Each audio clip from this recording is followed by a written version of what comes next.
Most people have a sense that there's something going on, but don't really know what. What are some of the business applications that you've seen? They're out there creating a personal brand that's designed specifically to attract these business-to-business kind of customers. What advice do you have for them? Randy, welcome to the show. Please introduce yourself and tell us a little bit about what you do. Thanks, Ryan. It's great to be here. I'm a faculty fellow. I work with the University of Texas at San Antonio's professional and continuing education group. And my focus is on artificial intelligence, leadership, and entrepreneurship. My background is not academic. I come from industry.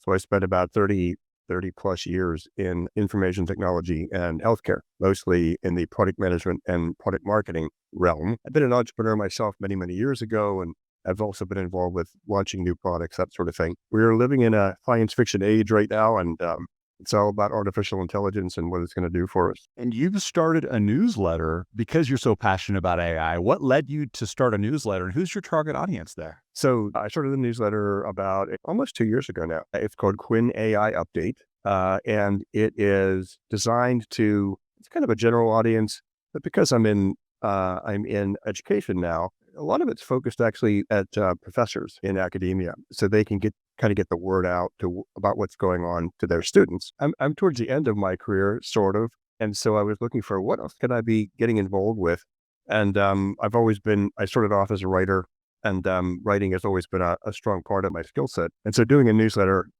seemed to make the most sense. And so that comes out, the Quinn AI Update comes out once a week. For our students, for our young professionals, for our communication industries, what do you see as the most important thing to learn about AI as they move forward? Most people have a sense that there's something going on, but don't really know what. So the point of what I try to do is just kind of let them know about what's happening and what it means. And so I think that the most important thing to be doing right now is a lot of these tools are free on the internet. You go there with a web browser, and they're kind of like toys. You can sort of play with them and interact with them and see what happens.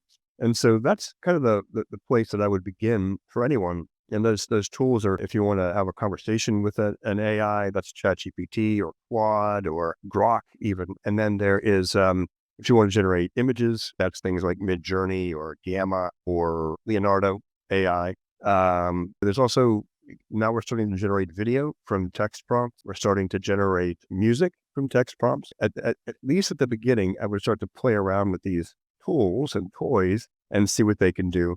And the next thing I'd recommend is start to look at short courses that are able to get you a little deeper into it and upskill you, like on how is it best to use ChatGPT? What are the things you can do with all these tools? Because I really think that they are, at the moment, they're productivity enhancing things. You can X your own productivity in whatever field you're in by using these tools. I teach an AI and personal branding class, and one of the focus of the course is to create content and to leverage AI for creating content, for planning content, for strategic thinking. What are some of the business applications that you've seen where AI is just a perfect fit and really helps to level up people's business applications? Anytime that I use it every day now. I use ChatGPT. What I do is I use it as a thought partner. So I'll go in and for my newsletter, for example, I'll say, hey, I'm doing my weekly newsletter. Can you give me 10 ideas about things I could cover?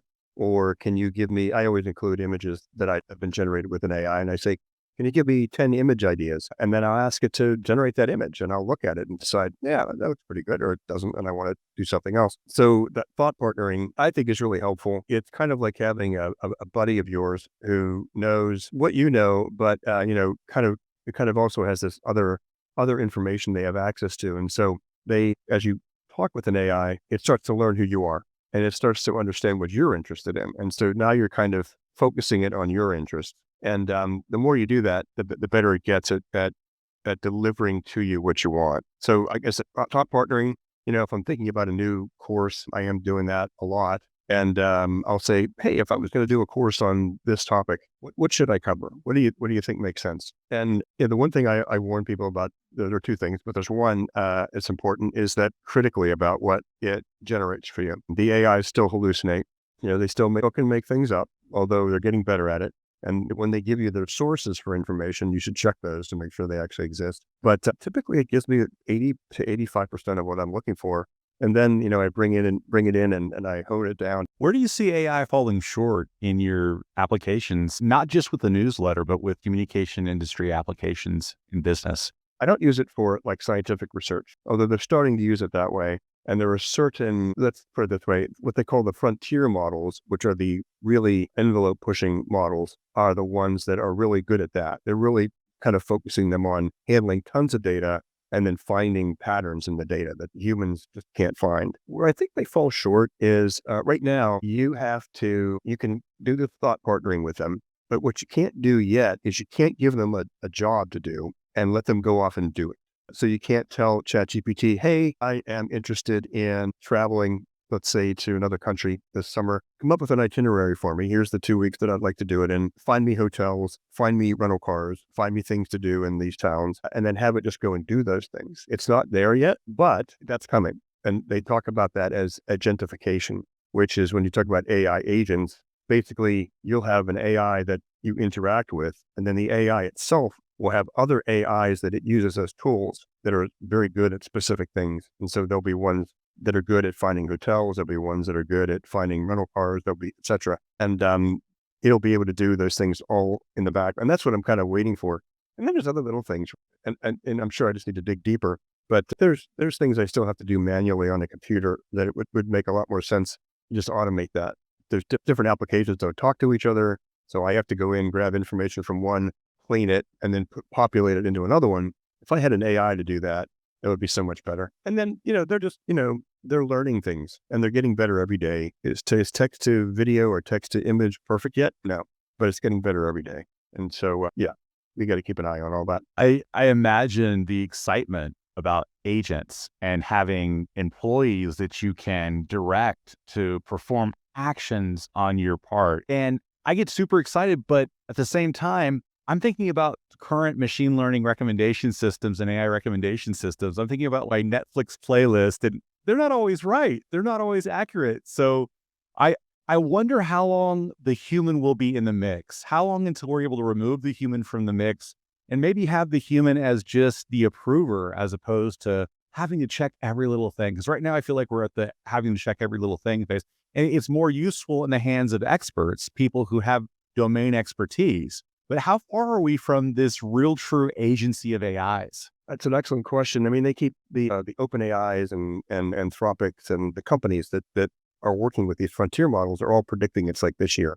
I don't know if that's the case. It's one of those, the proof is in the pudding sort of thing. So it's only when you actually get these things out there and people start testing them and using them that you can figure that out. One of the things, so for example, one of the things I'm doing is I'm translating a course that was originally created in English, and I'm going to translate it into Spanish. And I'm testing out what are the AI tools that I can use to do that. And what I realized is that getting the AI to translate is not the hard part, because it can easily translate any forms, any text documents easily. And it's not necessarily even taking any audio narrative and translating that to Spanish. That's not the hard part. The hard part is going to be that I don't speak Spanish. So now somebody, the human, is going to have to double check that what the AI has done is actually accurate and actually makes sense in Spanish. So there's that, you just mentioned it, the human in the loop problem. So it's still, the human still has to check the output, and AIs work a million times faster than we do. They think a million times faster. I can remember reading projections about AI and back in the 90s, and they were talking about what's it going to feel like to be an AI talking to a human. You'll say, hello, how are you? And then it'll take a million years for the human to get back to you, seemingly in your own time frame, and answer you. So the AI just kind of sitting there waiting for all that time.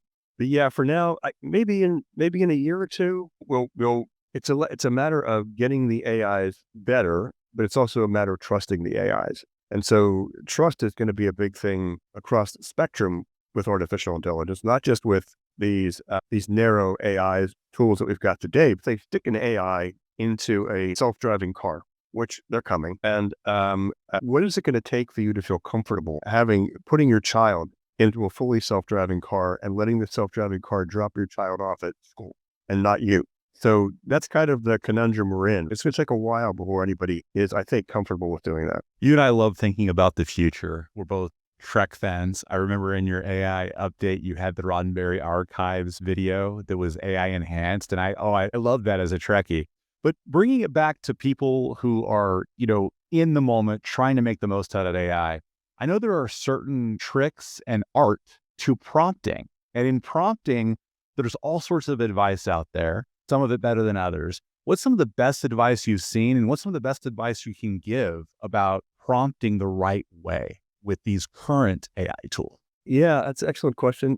There are courses on prompt engineering. So it's how do you engineer, how do you craft the perfect prompt? And so you can take those, and you can spend a lot of time thinking, like, if I want to generate a particular image or generate a particular video, right, I want to have the characters of my video do certain things. I might go down to the level of make this cinematic, make the aspect ratio 16:9 as opposed to 4:3. I want there to be bright color. You could bring it. If you are, for example, if you're familiar with cinematography or videography and you understand how you capture a perfect picture, then you could generate prompts that are 500 characters long. The other thing is that there are currently already prompt libraries. Search on Google or Perplexity and find a prompt library, and they break it down in terms of what that prompt is designed to do. And you can take that; they're free. Grab it, put it into the chat line, and then tweak it. And the fun thing is that you don't have to take what comes out initially. You can have it reiterate, reiterate, and reiterate until you get what you want. So I'd say take a class on like prompt engineering with ChatGPT, and those are not long courses, 2 weeks maybe. I mean, some of them are free. There is the University of YouTube, and so there's a lot of free stuff out there now. But again, there's these prompt libraries, and also you can get an AI to generate a prompt. So if I want to generate music of a certain type, and I go to Udio, which is one of the music generators, I can go to ChatGPT and say, describe this rock band in terms of what the way their music is and what kind of genre of music. It'll give me a pretty good prompt. And I can still iterate on that and say, make it better, make it better. And then I can take that and I can stick that into Udio. And now when it comes out, it actually sounds something like the band that I'm trying to get.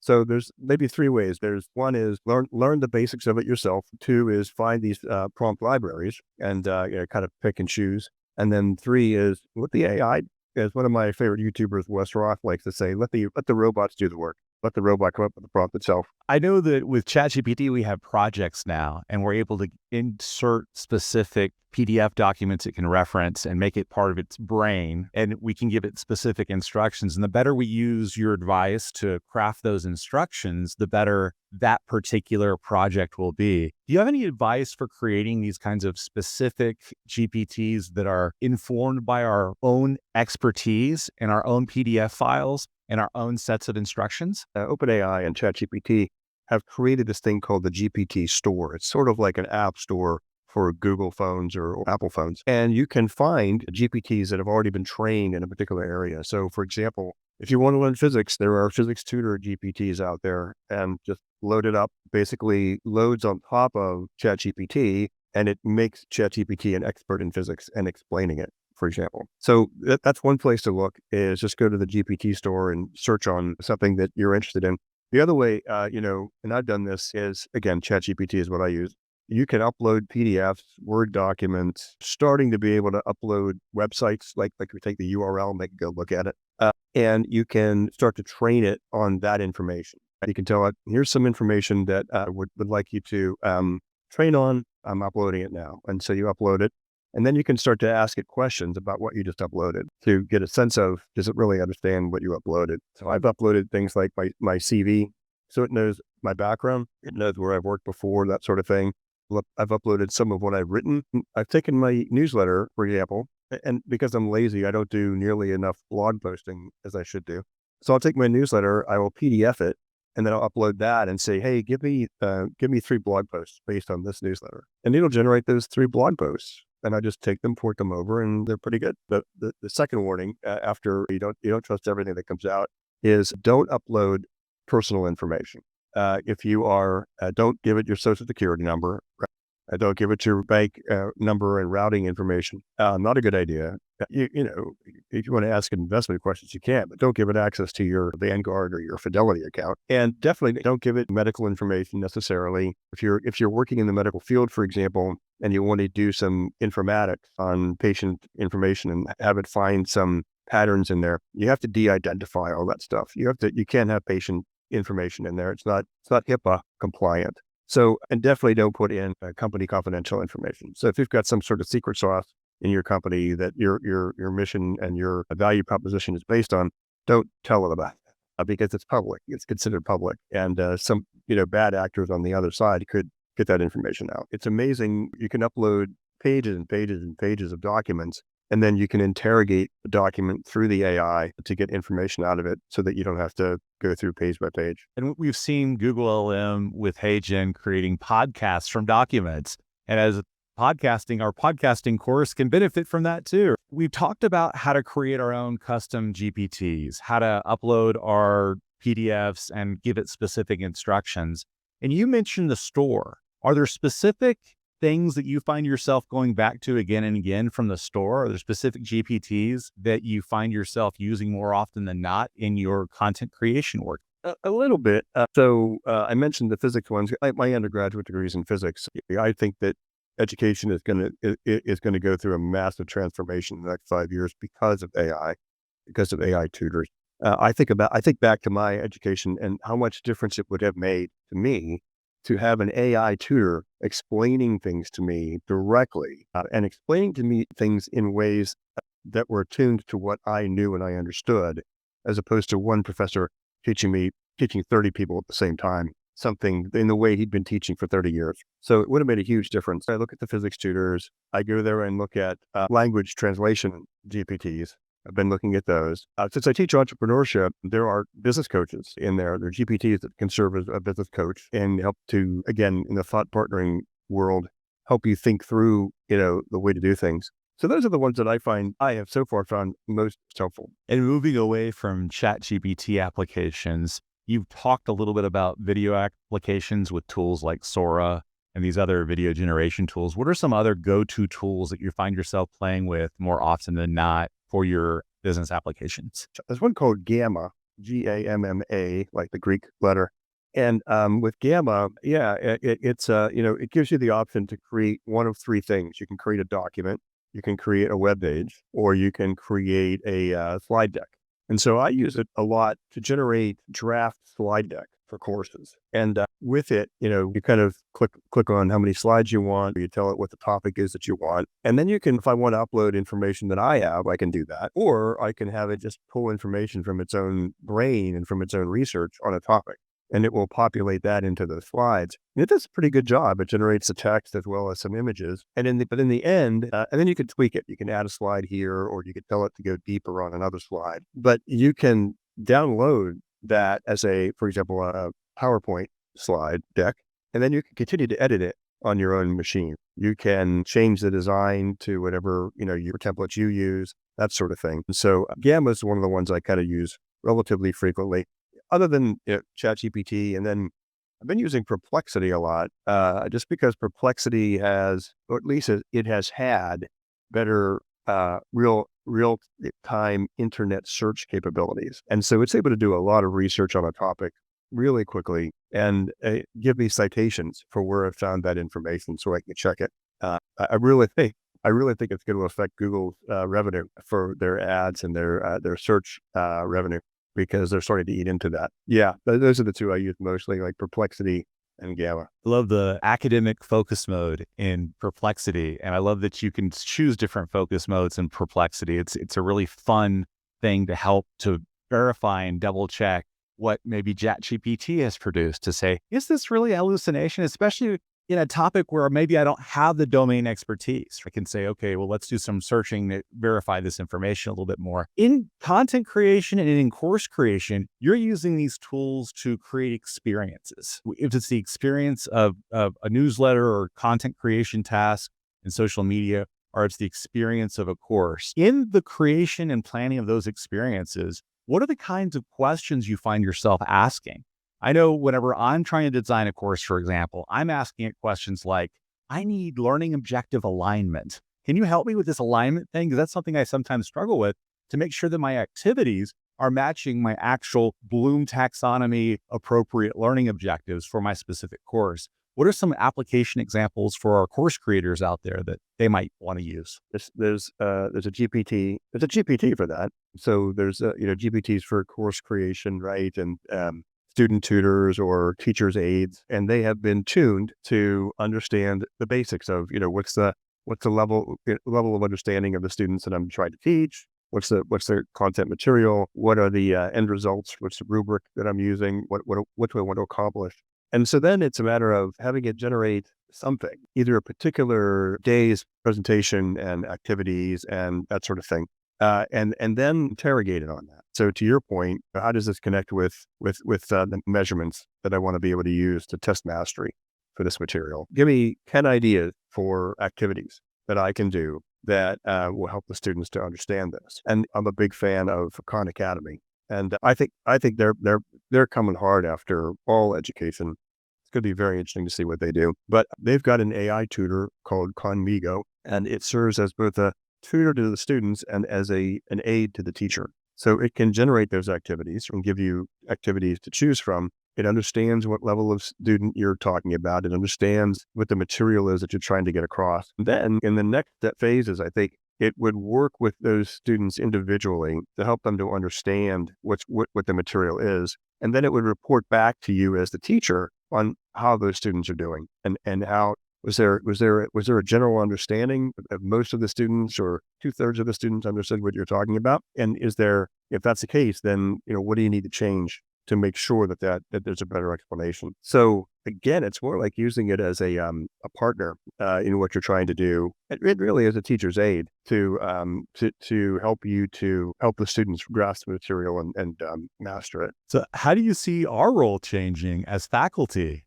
Since that's one of your target audiences. And I know our students are also course creators, so their roles will change too. So this is absolutely applicable to our content creators and our course creators who are students right now, because their roles will change as they create courses too. As individuals, we need to increase our curiosity, to understand how the world works. And I think in order to do that, as we get more and more comfortable talking to an AI, I think the AI will help us to understand things. Give me a basic understanding of finance, or give me a basic understanding of how do credit cards work and how does interest on credit cards work, and explain to me basic life skills. Where do I think it's going? A human teacher will become, rather than necessarily like the central character and the presenter.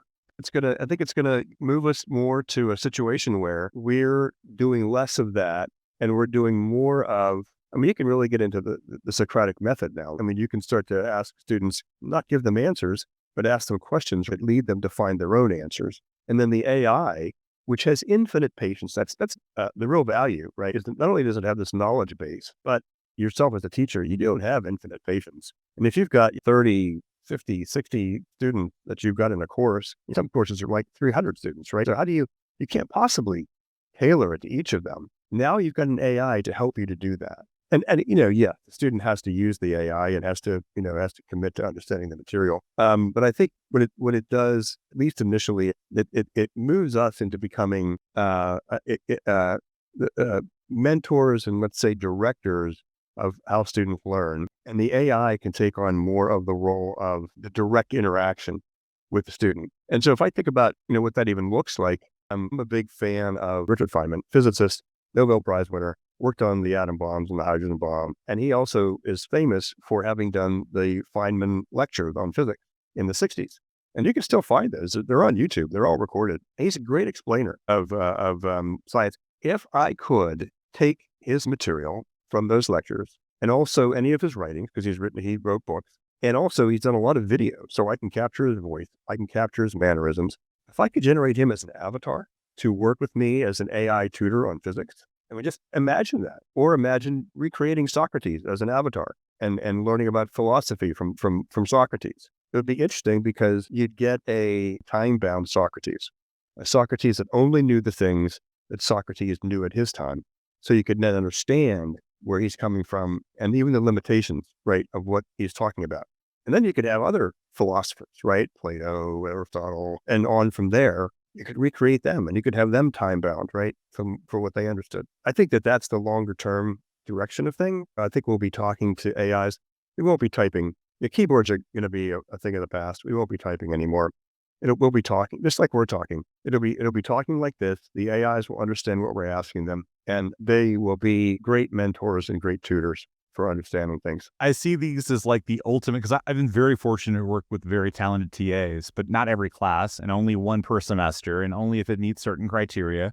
So this is like the ultimate TA experience where you can talk to somebody who maybe has expertise in this specific subject domain area. And you could talk to a Leonardo da Vinci just for fun. It's incredibly exciting to be entering this age and this time where we can have a better student experience. What are some of the other ways that we can use AI to level up the student experience? Because the student experience is not just talking to avatars, it's talking to one another, it's having relationships with one another and relationships with the professor.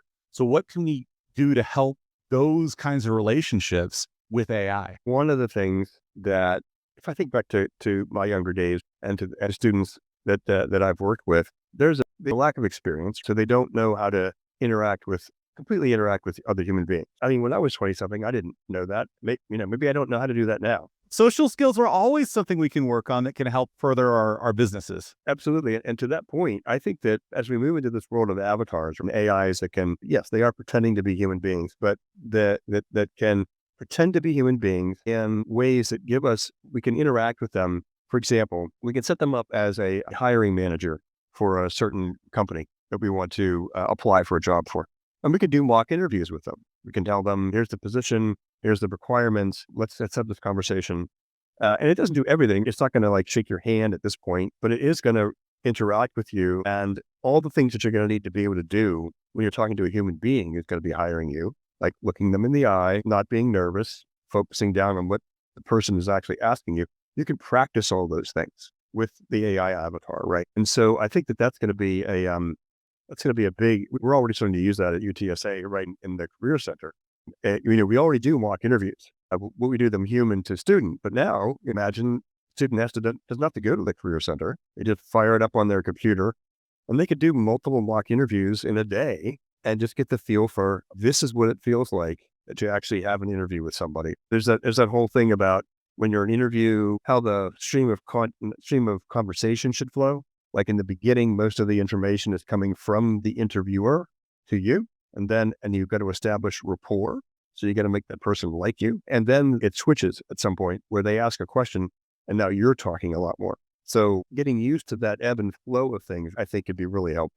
I love the idea of having, instead of pre-recorded interviews like they do now in the Career Center, where it's, I think like a VMock interview, virtual interviews where it's pre-recorded, having that more dynamic experience specific to your industry, specific to your company. So where you could input all of the documents that it might need to ask you questions for that interview. That's a great use case application. Are there other use case applications that are so useful like that students should be investigating or using ChatGPT for? I've seen on YouTube, for example, just all sorts of creative applications like this interviewing one that people have invented with ChatGPT or with Perplexity or with Claude. They've used these things to create something new.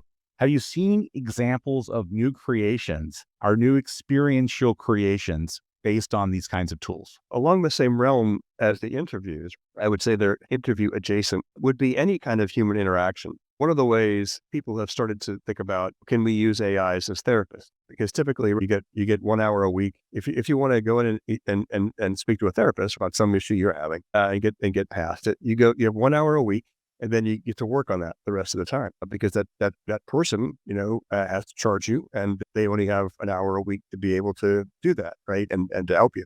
But imagine an AI serving as a therapist in real time, and you're having like a panic attack, or you're feeling uncomfortable about something, and you can just go talk to your AI therapist. I think that's going to be, it's going to be crucial to make sure that those AI therapists are aligned, right, with good mental health of their quote unquote patients. I think that's a really good use for it. Initially, and this is probably 2 years ago, I do not recall the name of the company or the name of the person. Anybody can look it up. I believe it was a woman who had lost their partner in a car accident, and they wanted to continue to interact with their partner. And so what they did was they uploaded all the text messages that they'd ever exchanged, all the email, any video they had of that person. And then it was literally, I think, just a text chatbot. They could interact with the text chatbot as if it was their a loved one that had passed. And they turned that into, and she felt really good about that. They turned that into a business. They started using it that way, and it was very beneficial. But of course, humans being humans, they want to maximize the profit coming off of that. And they realized that, hey, why don't we, instead of using these as recreate a lost loved one, why don't we use these as, let's use these as digital boyfriends or digital girlfriends? And so it started taking it down that path. And this person was not happy with it. The founder wasn't happy with that. And they pulled the plug on it. And my understanding that it was really traumatic for the people who had started to these relationships with these digital boyfriends, girlfriends, so much so that they did it on Valentine's Day. They pulled the plug. And I think they called it the Valentine's Day Massacre because it was killing all the AI boyfriends and girlfriends. And so there's some benefit there, interacting with a digital being in terms of helping us with our own internal life, therefore in interacting in our own mental health and in interacting with other human beings. I think that's a big thing. So the movie Her, of course, is what I'm thinking of with that example, because I can imagine the epidemic of loneliness that we have now being magnified and amplified by what you're describing. How do we keep that from happening? Yeah, I think you're right. So, you mentioned Her, and I haven't seen too many people taking apart Her and critically looking at it. But from my perspective, I love that movie, by the way. But when I look at the human world that is there, if I strip away the AI aspect of it, and I just look at what the humans do on a day-to-day basis, it's not a world I want to live in. As a exercise for the reader, if you've ever heard of something called the mouse utopia. So there were experiments run in the 60s, I'm going to say, with mice, where they wanted to find out what's it like if mice don't have to struggle. If we create a world for them that is totally self-contained, food is easily accessible, and there's no predators, there's nothing. And what happens is the population goes through the roof at first because there's no predation on the offspring. And what ends up happening is something changes at some point and the population crashes. And mice begin to behave as if they begin to behave mentally unwell because there's no struggle. Relationships between mice break down. I'll just put it like that.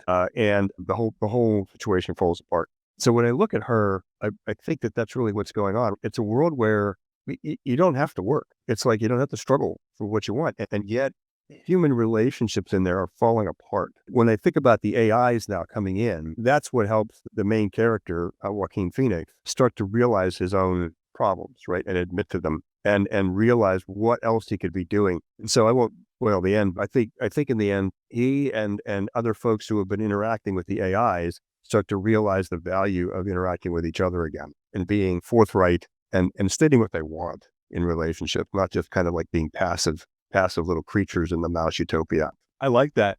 You mentioned struggle. I know that students learn better when they have that kind of struggle. I know that when I struggle to learn something, it's going to stick and I'm going to be able to apply it better in my life, especially communication things where, okay, there's this concept. How do I actually apply it and make my life better? How can we use AI as faculty to develop situations where we still have a struggle? Because if I can ask AI questions that my professor, I don't need a professor there to answer. What is the solution for helping students to struggle with information when they no longer have to struggle anymore because they have AI to help them? So I think even beyond that, just as a preamble, I think that there's going to be a lot of issues along those lines moving forward in our lives because of AI. I think human beings are built to struggle.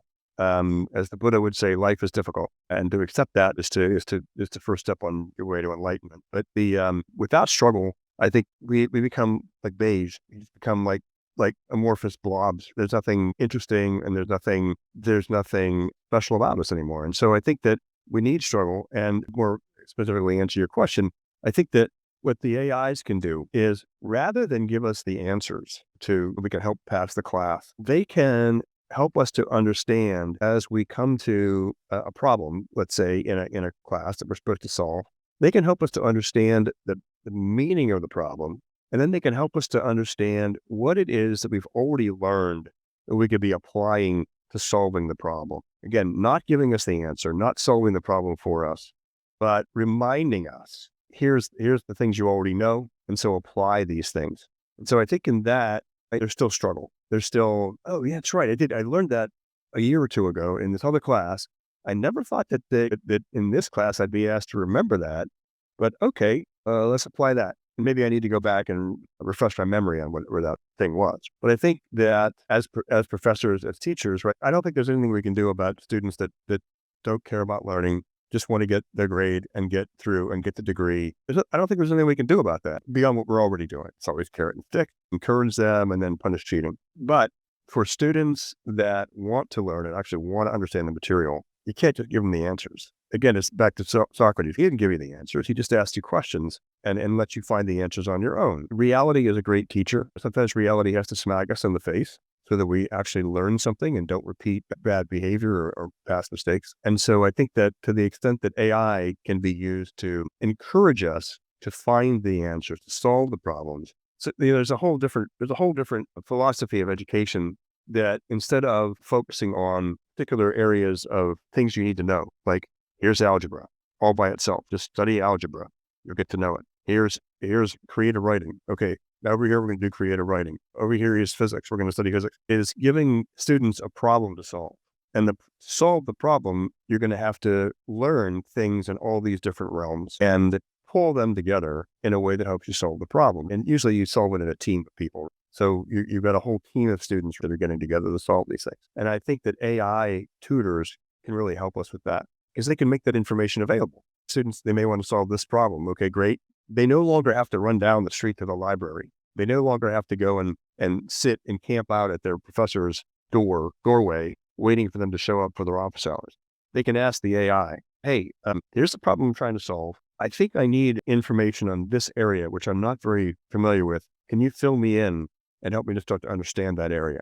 And then I think it's this back and forth between the AIs and the humans to kind of for the humans, the point is for the humans to master those things by solving problems. And I think that goes back to your question about struggle. The struggle is to solve the problem. And once you do that and you're satisfied to some extent with the solution you provided, you get that dopamine rush, right? That starts to embed those things.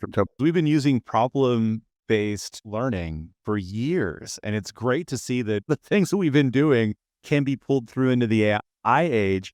For example, we have public relations students creating strategic plans for their public relations nonprofit clients. They're creating surveys with the help of AI. They're creating the plan with the help of an AI reading, not creating it for them, but reading their plan and giving them feedback on weaknesses. Other than problem-based learning, do you see any other classic tools and Socratic learning too? Do you see any other classic tools like Socratic learning and problem-based learning that we can pull into the AI age and make new with the use of these cutting edge tools? Sure. I mean, there's experiential learning, right? And we do a lot of that at UTSA with our career-centered learning. We try to take the material and focus it like on how is this actually developing a skill that you can use that an employer would find valuable. And then we also find internships for students. I always encourage students to get internships as quickly as they can in their field because, the only way you can figure out if you're going to like work you're going to do in a field is by actually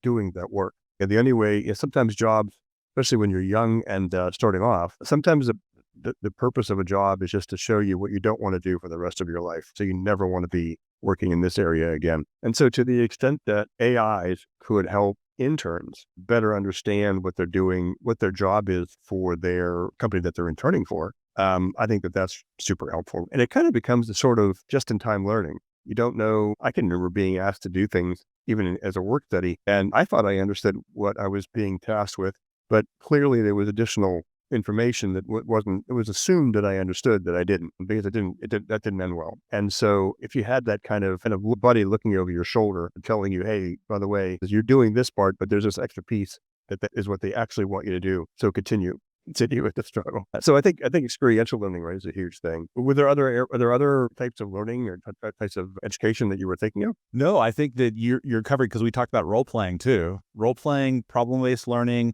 and these things that help with student engagement. That's the key. It's how do we keep students engaged in the learning process in a way that is dynamic and motivating and full of energy, especially when these kinds of tools can be demotivating because it's like, why would I want to learn this when I can just have it on my phone and I can say, hey, how do I do this physics problem? And it'll just tell me. So why would I ever need to learn this physics class thing?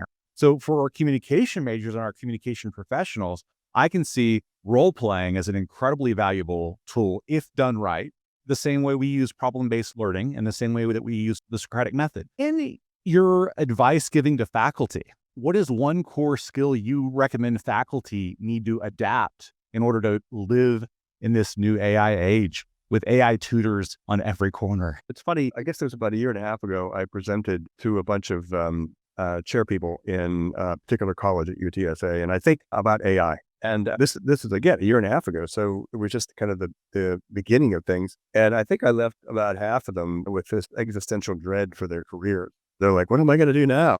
So I think that, so a couple of things. One is I think we have to think about how we teach different. If I think about, nothing against them, but if I think about the physics instructors I had, they were all 50, 60 years old. They were all towards the end of their careers. We used to talk about it as they had yellow note syndrome, which is that they had written down their classes and the material on these old notebook pages that they still worked from. They may have created these things 20 years ago, but it was still, they still needed to get that same material across. And they decided that they would just do it exactly the same way that they had done it 20 years ago. So I don't think that we can do that anymore. There are important things. A lot of people like to say that there's no value to rote learning, right? I think there's more than a little bit. I didn't learn the theory of mathematics in order to understand my multiplication tables, right? I just memorized, right? And that stuck with me all that time, and it's valuable. But I've heard people say things like, now that we have like audio and these music generation things, don't we still want to be teaching music theory and how to write music, how to time signatures and notes and octaves and scales and that sort of thing? And, there's something to be said about that. I mean, but I had a person who was very knowledgeable about the history of music and where music is now. And he said, well, Hans Zimmer writes a lot of music for movies. And when he started, he didn't know how to read music. He just knew how to make sounds that were interesting from a music perspective. He now knows how to read music. They used to say the Beatles didn't know how to read music when they started. It was very basic stuff that they started with, but they eventually got there because they wanted to take their music to another level. So is there a value I think there's a value in things like audio, because you can tell it you want music in a certain way, and then you can start to interact with it, and it can start to tell you, if you did this, it would be better, or if you did this, and because of this scale, or if you change the time signature here. In terms of teachers, we need to be rethinking our approach. It can't be this yellow note syndrome anymore. And I think we need to, we've talked about it for a long time, about having multidisciplinary classes where you bring together different pieces. When I was running student innovation and entrepreneurship here and at some other institutions, we would bring together students with different levels of expertise. We'd bring together engineers on one side, and we bring together business students and liberal arts students on the other side. And so there was a value in putting them together on teams to compete against each other. And the value was not just the competition with each other, but it was the engineers learned how to talk to and interact with business people or liberal arts people, and vice versa. Because in a business, in any organization, you're going to have to work with people who have different skill sets, and you're going to have to learn how to talk to them, but interact with them. So I think that back to the problem solving aspect of things, I think that something along those lines is helpful. Flipping the script on how we teach, in other words, mathematically, so that you taught how to do something and the theory of something, and then you'd send the students home at night to work on homework. That's been flipped by a lot of teachers, where you read overnight about the theory and about what you're going to be doing the next day. And then the next day in class, you actually work through the problems together. You can do that with AI. You can send the students home. Here's the material we're going to be covering this week or tomorrow. Have the student work with the AI to understand that, and have the AI kind of test for mastery, or at least understanding. And the next day you come in, and in class now, you start to talk through those things, and you start to apply that to solving some problems. And even in class, you can bring the AIs in and ask them deeper questions. So I think that there's ways that educators need to be rethinking the way they've been doing things. It's not, is it easy? No, not going to be easy. But I think that in this new world that it's coming to be, I think that that's going to be very valuable. I think it's going to change the way that we educate, and it's going to really unleash human potential when we can put that across lots of different types of students and lots of different humans. I think that's fantastic advice for our course creators and our faculty. And now I want to ask, what do you think students should do? What's one core action students can do to take control of their AI futures? It's sort of like the stages of grief. You eventually have to get to acceptance. They talk about Elizabeth Kubler-Ross, right? The stages of grief. Someone passes in your life and or something bad happens and there's denial, et cetera, et cetera. And eventually you have to process all the way through to acceptance. And so I think that what we need to do is we need to get to accepting the fact that AI is a reality, that it's not going away. There's no, I won't say what institution, but I was at a meeting, a workshop, and I asked, what is everyone doing here about AI at their institutions? And one person spoke up and said, well, we're just telling our professors to not do anything with it right now because there are regulations coming down the road and we want to wait until those regulations are in place. I just kind of cocked my head and didn't say anything more. But in my mind, I'm thinking, so wait a minute, the same federal government. So you're thinking federal government is going to come in, or even state government or some form of government is going to come in. It's going to understand AI enough to know where to put the guardrails and how to regulate it. These people can't even set up regulations and guardrails for fully self-driving cars. There's a fundamental misunderstanding of these things.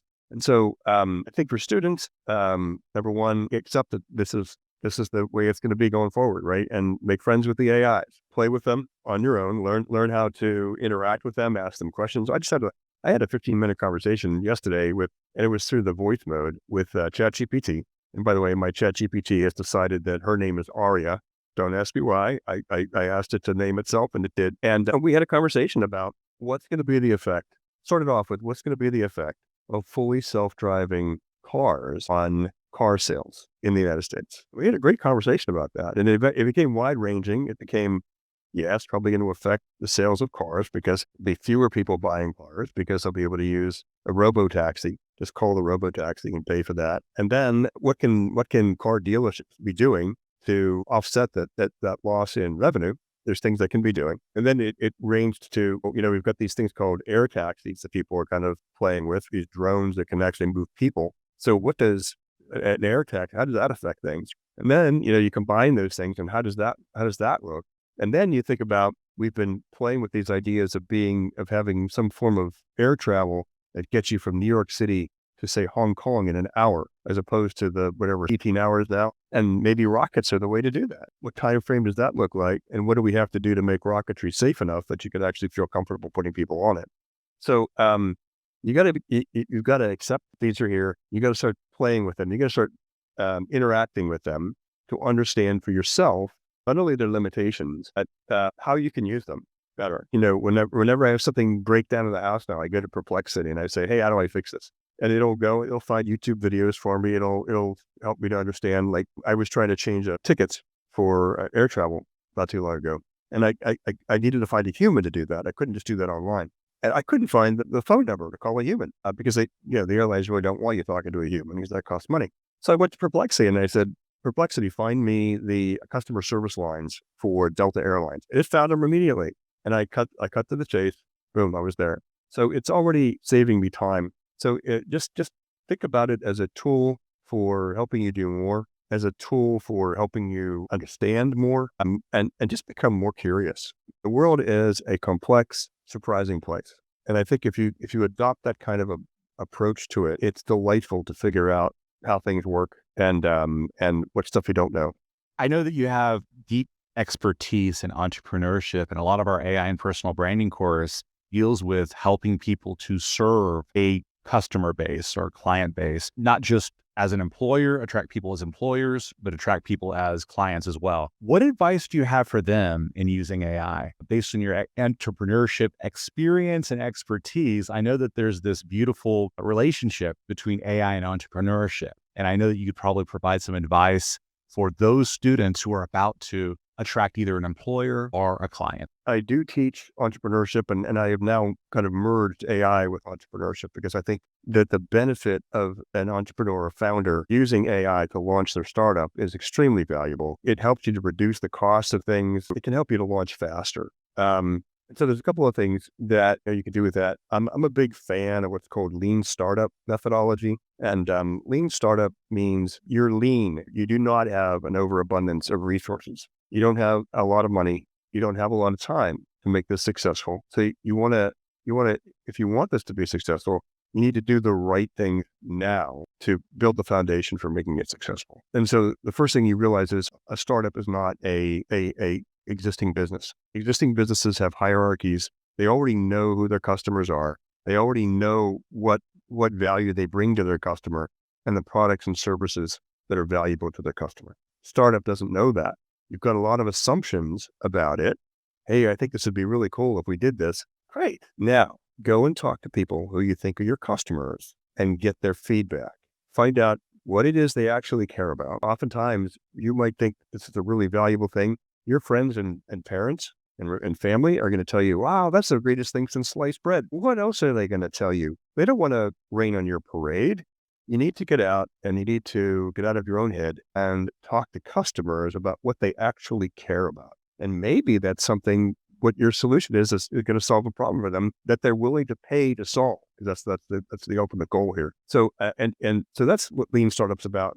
It's the first step to that are getting out, talking to customers, finding out what they care about, finding a hair on fire problem that they care about that you can solve and that they'll pay you to solve. And then the next thing, I use AI now in that you can use AI as a mentor. Oftentimes entrepreneurs and founders can't find mentors in their field, human mentors to talk to, right? And give them advice. But you can use AI for that purpose, right?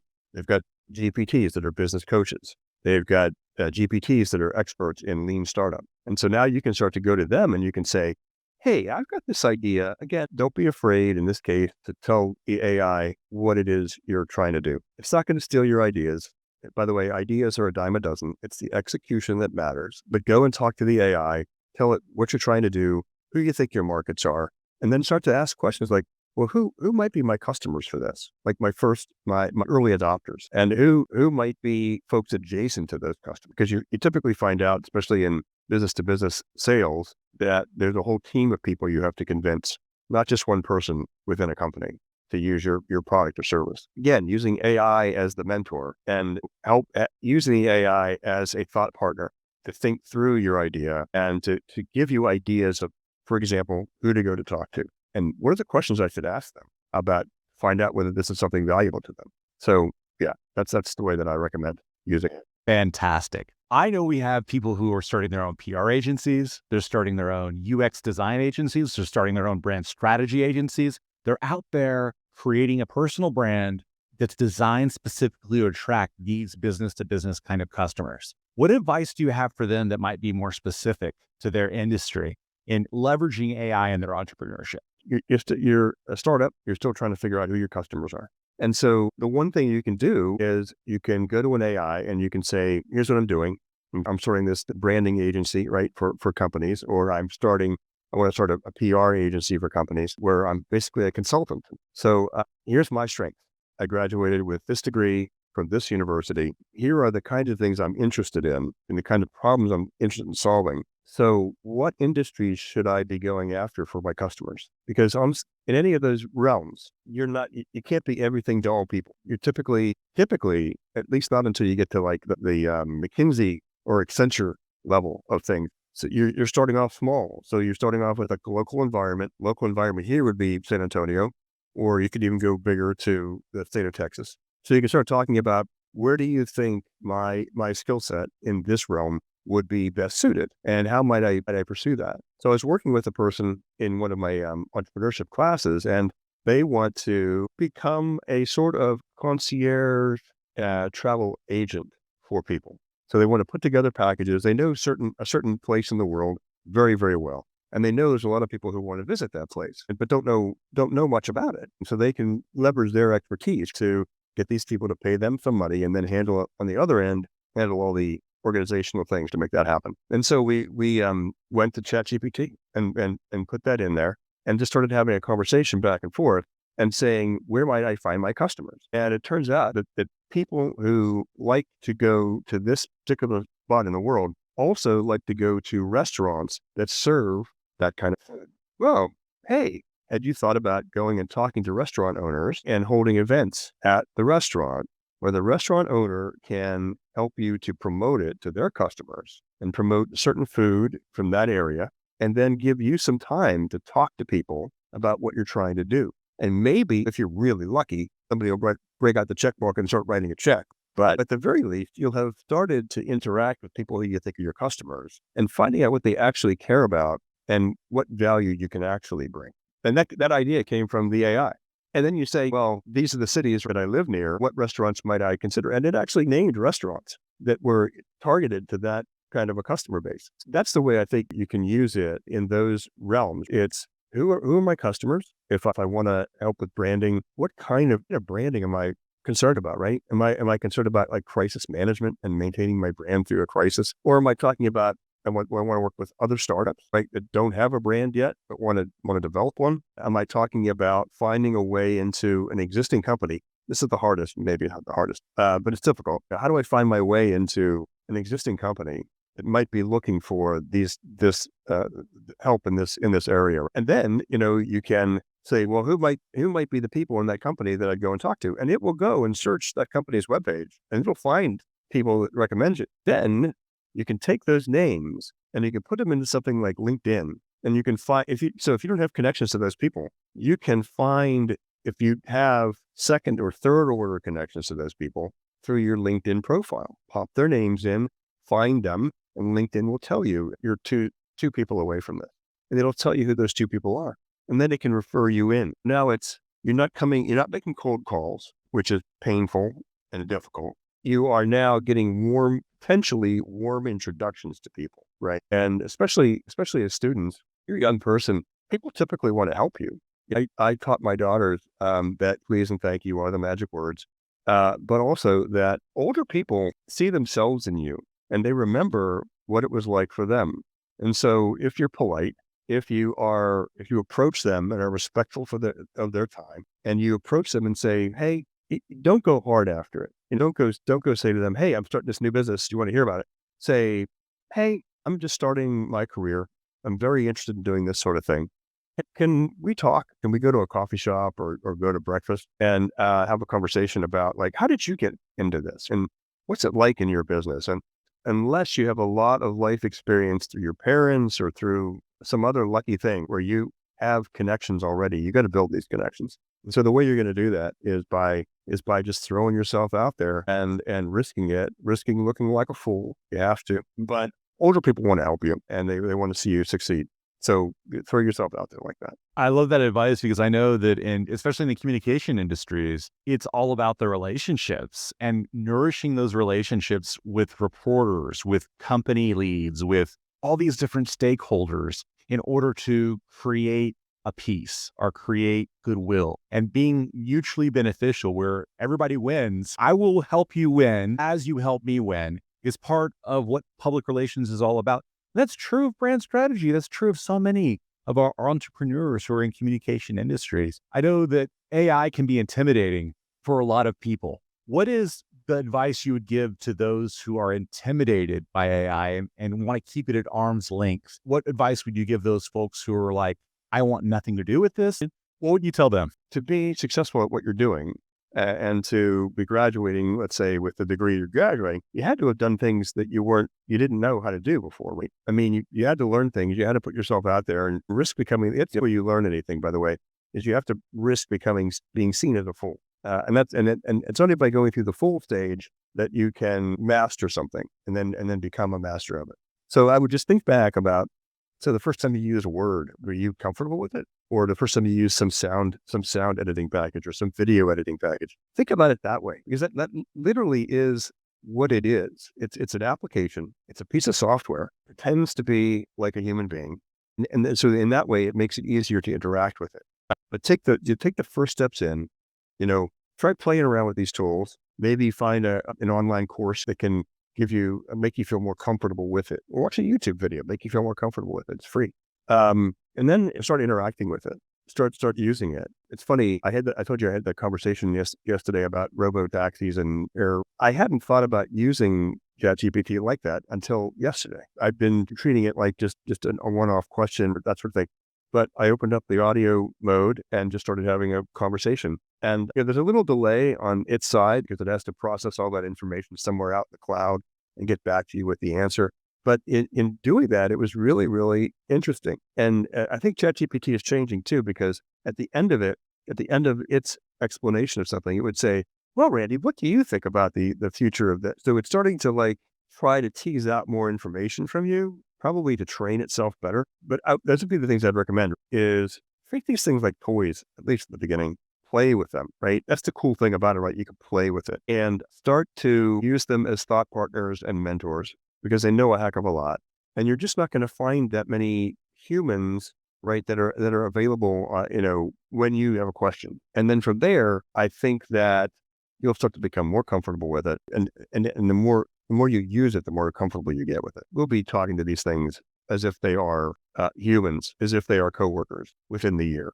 So start now. The CEO of NVIDIA recommended that we get used to natural language processing and maybe get away from teaching coding. I think we're going to need coding, of course. We're going to need coders. We're going to need computer science majors very, very badly.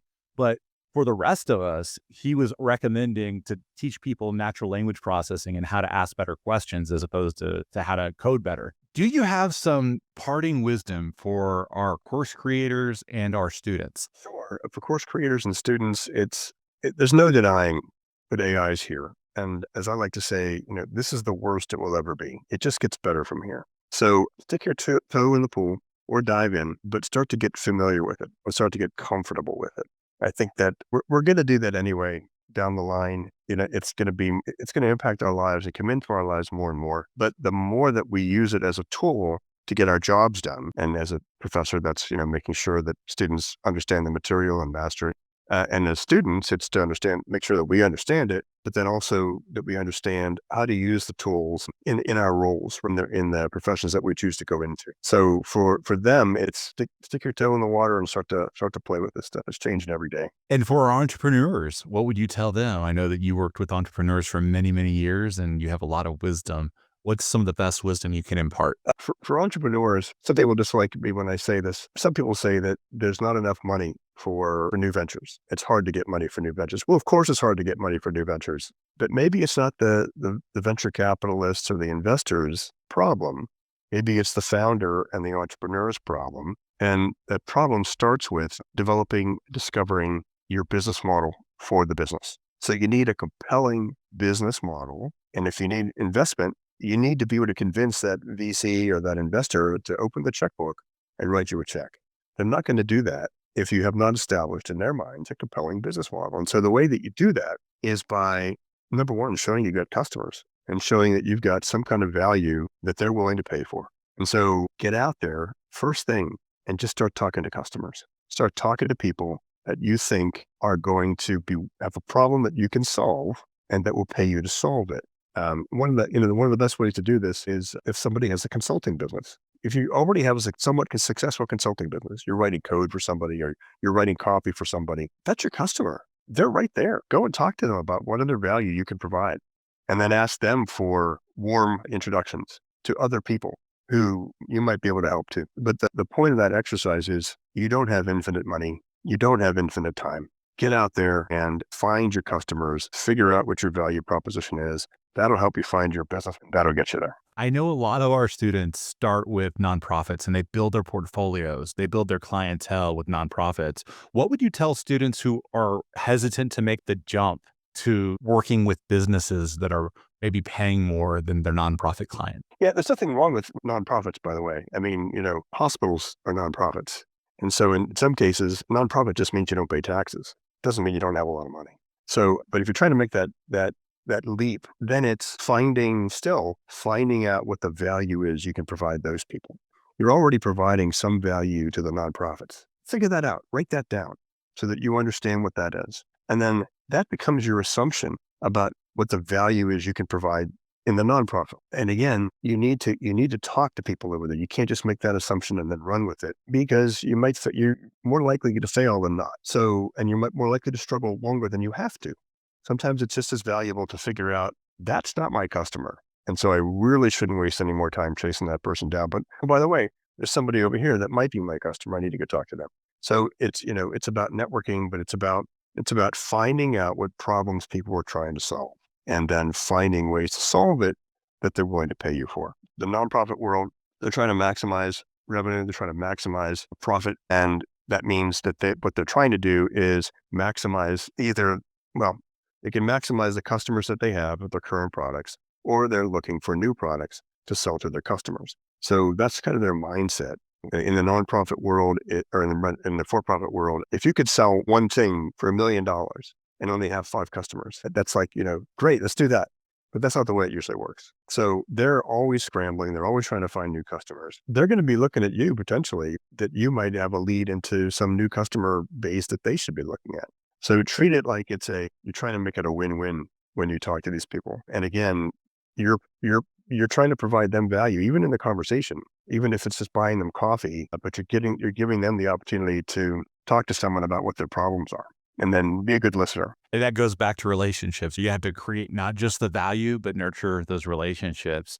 You mentioned lead generation. I want to know before we move on, lead generation is something that a lot of our entrepreneurs struggle with. Lead generation is the lifeblood of the oxygen to their agency, their PR agency, their brand agency, whatever it might be. What advice do you have around lead generation? You want to spend as little money as you can on lead generation because a lead isn't a customer. It's just a lead. I'm a big fan of guerrilla marketing. So spending as little money as you can on marketing to be able to bring in as many customers as you can, little leads as you can. So on lead generation, it's finding that compelling value proposition that someone is interested in hearing more about.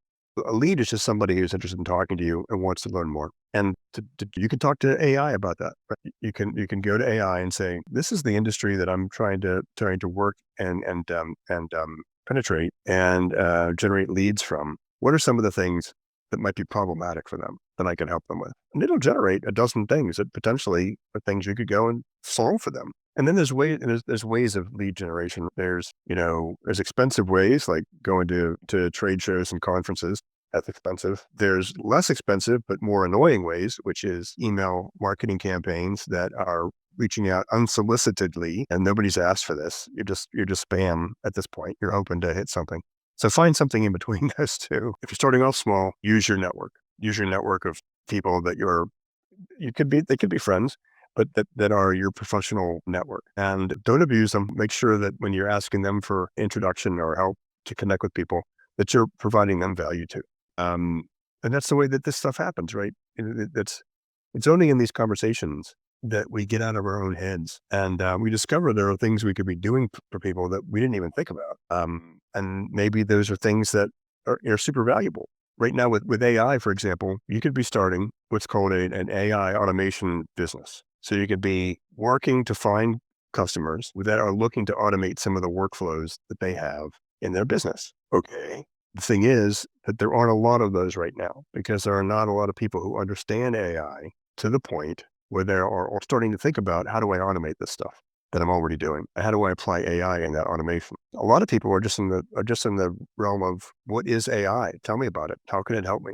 So even coming in and learning as much as you can about AI and going to a networking meeting and just chatting about what you're thinking about with AI and getting them to talk about their workflows and what they think about it can help you immensely with lead generation, because now you're finding out what they care about and what their kind of low-hanging fruit is that they think they can apply it to. And then if you're lucky enough that they hire you on to do something, well, satisfy them beyond what you think of their expectations. So now they feel like, oh, I got that. If they paid you something and they feel like, I didn't pay much for that. That was a really valuable thing. That's really cool. And then, you can use them as a reference to refer you on to something else. So a lot of this is the basic blocking and tackling, right, of building a business and lead generation. Again, you don't have the money to go to trade shows and buy a booth, right? Run a booth. And you don't want to, trust me, you don't want to do the email marketing thing where you're just spamming a million people and hoping that 10 of them get back to you and you ring a bell with somebody. I still get stuff like that. And it's just like, man, you don't even know what I do. That's not in my purview. That is not a problem that I have. So just go away. So it's finding that lead generation part is work your LinkedIn connections. That's what LinkedIn's for. And then use AI to help you figure out who to talk to. Randy, it's been fantastic talking to you. Where can people find you online? How can people find the Quinn AI update? Sure. So, of course, I'm a professor at UTSA, but my newsletter is called Quinn, like my last name, AI Update, all one word, Quinn, AI Update at gmail.com is my email address. So if you want to be on it's free to subscribe. Happy to throw you on the subscription list. Let me know you want to be on there, and I'll put you on there. My website is a work in progress, and that's Quinn AI Update. And so that's kind of my face to the world. There's some old newsletters there. I should pay more attention to it and do some more blogging and that sort of thing. So Maybe you should hire one of our newly graduated communication professionals to help with your website and branding strategy, right? absolutely. Absolutely. Randy, again, thank you so much for joining us. We appreciate your time, patience, and wisdom. Absolutely. My pleasure, Ryan.